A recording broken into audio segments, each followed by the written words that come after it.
October 2025 ತಿಂಗಳಿನ ವಾಕ್ಯ.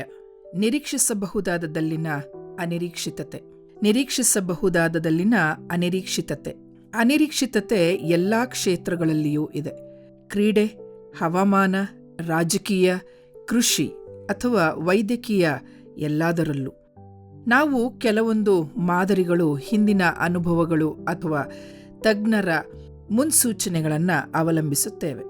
ಆದಾಗ್ಯೂ ಕೆಲವೊಮ್ಮೆ ಹಿಂದೆ ಕಾರ್ಯ ಮಾಡಿದ್ದು ಈಗ ಕಾರ್ಯ ಸಾಧಿಸುವಲ್ಲಿ ವಿಫಲವಾಗುತ್ತದೆ. ಜೀವನವು ನಮಗೆ ಯಾವುದು ನಿರೀಕ್ಷಿತವಾಗಿರುತ್ತದೋ ಅದು ತಕ್ಷಣವೇ ಅನಿರೀಕ್ಷಿತವಾಗಬಹುದು ಅನ್ನುವುದನ್ನು ನೆನಪಿಸುತ್ತದೆ. ದೇವರೇ ಜೀವಿತದ ಹಾದಿಯನ್ನು ಮರುರೂಪಿಸುತ್ತಾನೆ. ನಮಗಾಗಿ ಆತನ ಉದ್ದೇಶಗಳು ಎಂದಿಗೂ ವ್ಯರ್ಥವಾಗದಂತೆ ಮಾಡುವುದಕ್ಕಾಗಿ ಆತನು ಹೀಗೆ ಮಾಡುತ್ತಾನೆ. ಉದಾಹರಣೆಗೆ, ರಾಜ ದಾವೀದನ ಅತ್ಯಂತ ನಂಬಿಗಸ್ತ ಸಲಹೆಗಾರರಲ್ಲಿ ಒಬ್ಬನಾದ ಅಹಿತೋಫೇಲನನ್ನು ತೆಗೆದುಕೊಳ್ಳಿ. ಸತ್ಯವೇದವು ಅಹಿತೋಫೇಲನು ನೀಡಿದ ಸಲಹೆ ದೇವರನ್ನು ವಿಚಾರಿಸಿದವನ ಸಲಹೆಯಂತೆ ಇತ್ತು. ದಾವೀದನು ಹಾಗೂ ಅಬ್ಷಾಲೋಮನು ಅಹಿತೋಫೇಲನ ಎಲ್ಲ ಸಲಹೆಗಳನ್ನು ಅದೇ ರೀತಿಯಲ್ಲಿ ಪರಿಗಣಿಸುತ್ತಿದ್ದರು ಎಂದು ಹೇಳುತ್ತದೆ. ಸಮುವೇಲ 2ನೇ ಗ್ರಂಥ 16ನೇ ಅಧ್ಯಾಯ 23ನೇ ವಚನ. ಆ ಕಾಲದಲ್ಲಿ ಅಹಿತೋಫೇಲನ ಆಲೋಚನೆಗಳಿಗೆ ದೈವೋತ್ತರಗಳಿಗಿರುವಷ್ಟು ಬೆಲೆಯಿತ್ತು. ಆದರೆ ಅಹಿತೋಫೇಲನು ಅಬ್ಷಾಲೋಮನ ಕಡೆಗೆ ತಿರುಗಿದಾಗ ದಾವೀದನಿಗೆ ಅದು ಹೊಡೆತವಾಗಿತ್ತು. ತನ್ನ ತಂದೆಯನ್ನು ನಾಶ ಮಾಡುವುದಕ್ಕಾಗಿ ಅಬ್ಷಾಲೋಮನು ಅಹಿತೋಫೇಲಿನ ಸಲಹೆಯ ಮೇಲೆ ಅವಲಂಬಿತನಾಗುತ್ತಾನೆ.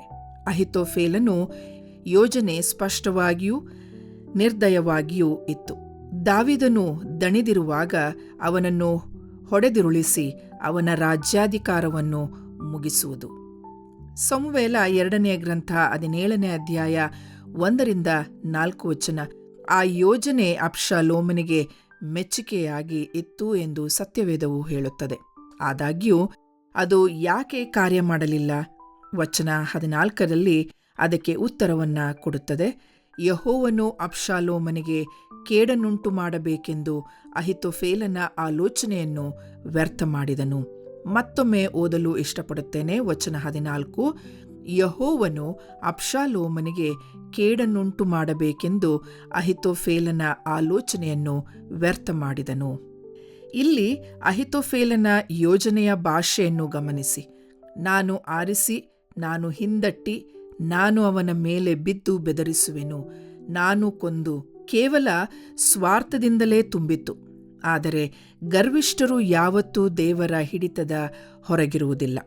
ಇನ್ನೊಂದೆಡೆಗೆ ದಾವೀದನು ಸರಳವಾಗಿ, ಯೆಹೋವನೇ, ಅಹಿತೋಫೇಲನ ಆಲೋಚನೆಗಳನ್ನು ನಿರರ್ಥಕಪಡಿಸು ಎಂದು ಪ್ರಾರ್ಥಿಸಿದನು ಮತ್ತೆ ಪ್ರಾರ್ಥಿಸುತ್ತಾನೆ. ಸಮುವೇಲ 2ನೇ ಗ್ರಂಥ 15ನೇ ಅಧ್ಯಾಯ 31ರಲ್ಲಿ, ಮತ್ತು ದೇವರು ಹಾಗೆಯೇ ಮಾಡಿದನು, ಅಸಾಧ್ಯವಾಗಿರುವುದನ್ನು ಸಾಧ್ಯವಾಗಿಸುತ್ತಾನೆ. ಅದೇ ಸತ್ಯವು ನಮ್ಮ ಜೀವಿತಕ್ಕೂ ಅನ್ವಯಿಸುತ್ತದೆ. ಜನರು ನಿಮ್ಮ ವಿರುದ್ಧ ಯೋಜನೆಗಳನ್ನು ರೂಪಿಸಬಹುದು. ಅವರ ಯೋಜನೆಗಳು ನ್ಯೂನತೆಗಳಿಲ್ಲದೆ ಹಾಗೆ ಕಾಣಬಹುದು. ಅವರ ಬಾಣಗಳು ಈಗಾಗಲೇ ಎಳೆದು ಗುರಿಯತ್ತ ತಿರುಗಿರಬಹುದು. ಆದರೆ ನೆನಪಿರಲಿ, ನಿಮ್ಮ ಜೀವಿತದಲ್ಲಿ ದೇವರ ಉದ್ದೇಶಕ್ಕೆ ವಿರೋಧವಾಗಿ ಸಂಚು ಮಾಡುವವರ ಯೋಜನೆಗಳನ್ನು ನಿರರ್ಥಕಗೊಳಿಸುತ್ತಾನೆ. ಆದ್ದರಿಂದ ಆತನ ಕಡೆಗೆ ತಿರುಗಿ ಆತನಲ್ಲಿ ಭರವಸೆ ಇಟ್ಟು ಆತನಿಗೆ ಕೃತಜ್ಞತೆ ಸಲ್ಲಿಸಿ. ಅಹಿತೋಫೇಲನ ಯೋಜನೆಗಳನ್ನು ನಿರರ್ಥಕಗೊಳಿಸಿದ ದೇವರು ನಿಮಗಾಗಿ ತನ್ನ ಉದ್ದೇಶಕ್ಕೆ ವಿರುದ್ಧವಾಗಿರುವ ಪ್ರತಿಯೊಂದು ಯೋಜನೆಯನ್ನು ನಿರರ್ಥಕಗೊಳಿಸುತ್ತಾನೆ. ನೆನಪಿರಲಿ, ಕರ್ತನು ಅಸಾಧ್ಯವೆನಿಸಿದುದನ್ನು ಸಾಧ್ಯವಾಗಿಸುತ್ತಾನೆ.